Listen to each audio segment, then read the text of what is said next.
Deep impactful conversations but एक छोटे time में। Subscribe to Make Sense Clips. कि जैसे मैं पैदा हुआ हूँ उस टाइम पे स्काई में, ये मेरा पर्सनल डाउट था कि उस टाइम पे स्काई में जो प्लेसमेंट रही होगी जो भी, क्या वही मेरे चार्ट में आ जाएगा? वही exactly the real placement of planet at the time of birth. वही तो। बट जैसे मैं पैदा हुआ तो वो कहाँ पे, मतलब नहीं, आज आज आप देखिए, अगर आप जोडियाक को चेक करते हैं, जो मैंने कहा नासा को फ़ोन लगाइए और हाँ, पूछिए कि भाई आज का मून का प्लेसमेंट कहाँ है, मार्स ओके, कहाँ पर है, सैटर्न कहाँ पर है। तो ये आपको वहाँ पे डिग्रीज मिलेंगी, वो प्लैनेट इस ओके, पोजीशन में प्लेस्ड है। हम्म, ये सन के चारों तरफ सारे प्लैनेट रिवॉल्व करते हैं ना, जैसे या, बताता है कि मून ये वाली राशि में एंटर करेगा, ये जुपिटर इस समय टॉरस में है, वो जेमिनी में जाएगा नेक्स्ट मई को। तो वो डिग्री के हिसाब से 30 डिग्री में उसकी राशि बदलती है। राइट, तो हर प्लैनेट का एक पोजीशन है। वो पोजीशनिंग को आपको चेक करना है तो एफएमआरएस से चेक होगी डिग्री, ओके, जहाँ से पता चलती है। या फिर आप किसी वहाँ जाइए, वो आपको बताएंगे, जो मैंने कहा कि कौन सा प्लेसमेंट ऑफ प्लैनेट है। लेकिन आजकल क्या है कि सॉफ्टवेयर आ गए हैं और उसमें आप डालिए date of birth, time, place, और उसी समय वो एग्जैक्ट आपको बता देगा द प्लेसमेंट ऑफ प्लैनेट। पुराने ज़माने में क्या होता था, पंचांग को देखना पड़ता था। राइट, पंचांग देखते थे, और पूरा, और पहले देखना है तो उसको हम एफएमआरएस कहते हैं इंग्लिश में, कि आप 1950 में कोई पैदा हुआ, 1940 में पैदा हुआ, उसका आपने देखा है कि उस समय शनि कहाँ था, गुरु कहाँ था, उसके हिसाब से आपने कुंडली बनाई। तो हम भी जब ज्योतिष सीखने गए 25 साल पहले, 26 साल पहले, तो हमको पहले मैनुअल हॉरोस्कोप बनाना सिखाया गया कि कुंडली बनती कैसे है।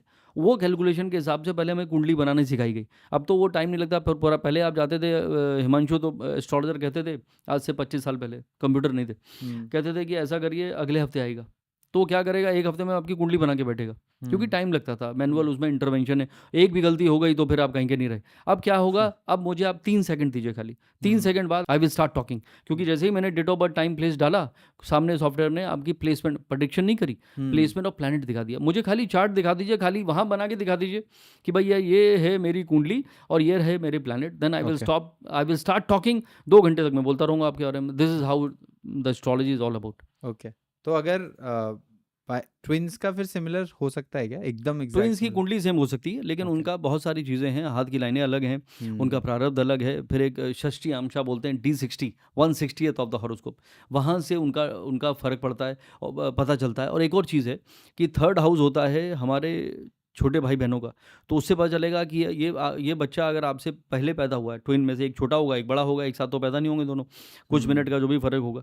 तो छोटा बच्चा थर्ड हाउस और बड़ा भाई बहन 11th हाउस, उससे भी आप अंदाज़ा लगा सकते हैं कि इसकी जर्नी अलग, उसकी जर्नी अलग। और सबसे इंपॉर्टेंट है आपकी हाथ की लाइनें। आज भी जो सिक्योरिटी में सबसे ज़्यादा जो चीज़ यूज़ होती है वो है thumb impression. Thumb print. World में कहीं भी चले जाइए, ये दो लोगों का एक साथ नहीं मिलता, चाहे वो क्रिमिनल्स हों या वो कहीं पे भी हो, आपको एयरपोर्ट हो, कहीं पे भी जाइए, तो ये thumb is the most important thing. Because ये जो कुदरत ने जो लाइनें बनाई हैं ऊपर वाले ने, ये इतनी यूनिक हैं कि मतलब इसको आप कॉपी नहीं कर सकते। तो same goes with your palm. तो एक कुंडली, जब मैं पैदा हुआ था तो मेरे बगल में राहुल गांधी पैदा हुए थे, तो राहुल गांधी की ज़िंदगी अलग है, मेरी ज़िंदगी अलग है, क्योंकि हम दोनों की कहानी अलग है, हम दोनों की हाथ की लाइनें अलग हैं, हम दोनों का प्रारब्ध अलग है। वो किसी 10 जनपद में पैदा हुआ है, मैं कहीं और पैदा हुआ था। तो आपका प्रारब्ध और आपका deeds, because you can not choose your parents. आप जब हाँ, पैदा हो रहे थे तो आपको पता था कि आपके नाम के आगे क्या लगेगा, आप बच्चन बनेंगे, आप गांधी बनेंगे, आप अंबानी बनेंगे, या कहीं के नहीं रहेंगे। तो this is how it is. तो वो आप चूज़ नहीं कर सकते। लेकिन उसके बाद क्या, उसके बाद आपने उसको कैसे यूटिलाइज़ किया, उस अपॉर्चुनिटीज़ को कैसे आपने यूटिलाइज़ किया in the right way with the right mindset. मेहनत कैसी करी, आपका कॉन्शियस कैसा है, आपकी फेथ कैसी है, आपका बिलीव कैसा है, आपका हार्डवर्क कैसा है, और सबसे इंपॉर्टेंट आपका बिहेवियर कैसा है। उसके हिसाब से आपकी ज़िंदगी डिफाइन होती है। Okay, interesting.